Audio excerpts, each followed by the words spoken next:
you. So I couldn't confide in my mother because she had told me not to wear the shirt, and I defied her. And so it was like she was right, and it's no fun when somebody was right. That's no fun, especially when you're 13 and rebelling. And my father, I was afraid to tell. I grew up in a home where, in many Jewish homes, there's a lot of talk about the Holocaust. I mean, it was a horrific thing that happened, and my father was an army captain in World War II. He was very proud of that, and he talked about, you know, how Americans killed those son of a bitches, and it was a just war, and it was the right thing. And now, I was young, and I was afraid, what if I knew my father loved me very much, and I was afraid, what if he goes after these boys and kills them, like to avenge me, you know, to get to, in my honor. And I thought, what if he goes and kills these boys, and then he goes to jail, and I'll have ruined my whole family. And I thought about that, and I thought about telling my teacher, like I wrote in the essay, but as I stood by her desk, I was waiting to talk to her. There was another student ahead of me, and I was waiting, and I thought, she's going to have to tell somebody. You know, she's going to have to, probably legally. She'll have to tell my parents. She'll have to tell the principal. She'll tell the police.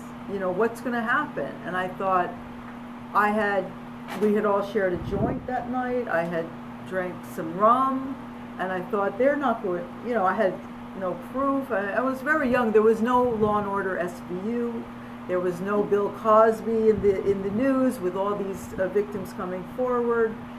You know, there weren't like public service announcements about it. So, and I didn't even really understand that that's what rape is. You know, I really was so young that it was all very confusing. And I felt ashamed. If I had been older and understood and more mature, I still probably would have felt ashamed, because most rape victims do feel ashamed. But I should have realized, I wish I had realized, that the shame belongs on the perpetrator. The shame isn't on a young girl who's taken advantage of, but, you know, I didn't know that. And so my biggest fear, which really tells you about the age, was my biggest fear was that I would be ridiculed at school. I would be humiliated. I would be ostracized. No one would want to be friends with me. They would see me as a rat. No one would believe me. And so I decided that I was going to pretend it never happened. That if I could erase it from my mind, then it never happened. And it made perfect sense at the time. And I just thought, you know, it's funny, you know, you didn't even have remote control back then. This is 1973. So it wasn't like I was thinking about rewinding, but, you know, I just thought, just going to forget it. But the thoughts wouldn't leave me alone, and they were louder and louder, and I turned to drugs and alcohol. I had already been dabbling, I had already been rebelling, so I'd had some alcohol, I'd had some pot. I started taking a lot of pills, started getting very drunk. And then what happens is that takes a life of its own. At first, it feels like relief. You know, I'm sure you've all had something to drink at some point, and you felt giddy on the dance floor, you felt beautiful, everything was great, the music sounded great.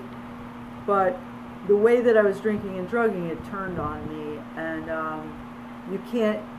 you reach a point where you can't get that high anymore, and the high isn't working anymore, and you keep thinking it's going to work, and you go and you keep thinking, and then you get hangovers and you feel a regret, and you can't stop. Like, there were so many times I said, I gotta stop drinking. I mean, when I was 15 years old, I have diary entries saying I have to stop drinking, I have to stop, and I couldn't. And I didn't stop until I was 26. I had bottomed out, and I went to a rehab. And in the rehab is where I finally told. So that was 13 years later that I kept this hideous secret. And what keeping a secret did was it ruined me in so many ways. A